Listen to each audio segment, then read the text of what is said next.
Hey everyone, welcome back. It's time to learn how to fix the Logitech G930 headset driver problems on your Windows 11 device. Having trouble with your Logitech G930 headset on your Windows 11 device? No worries. If you are experiencing issues like no sound, microphone problems, or connection drops, outdated or faulty drivers could be the culprit. Fortunately, there is a pretty reliable way to fix these driver-related problems and get your headset working properly again.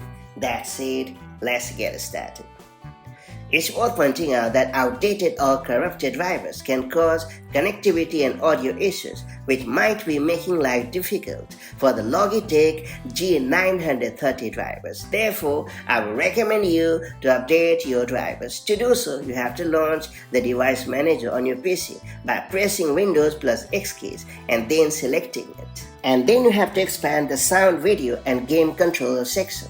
And then you have to find the Logitech G930. Then you have to right click on your driver and select Update Driver option in the menu.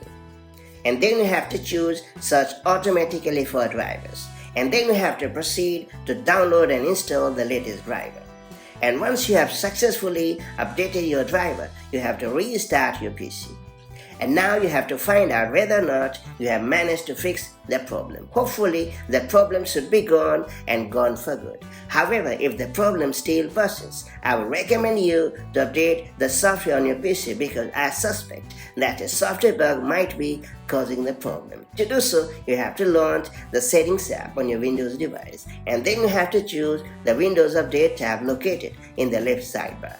After that, you have to download and install the latest version of Windows 11 on your PC, and that's pretty much it. So that's how you can easily fix the Logitech G930 headset driver related problems on your Windows device. Hopefully you have managed to overcome the hurdle and now your headset has started to work like a charm. If you found this video helpful, make sure to like and share it, and do subscribe for more such handy Windows tips and tricks. Now I'll catch you up in the next one. Take care. Bye-bye.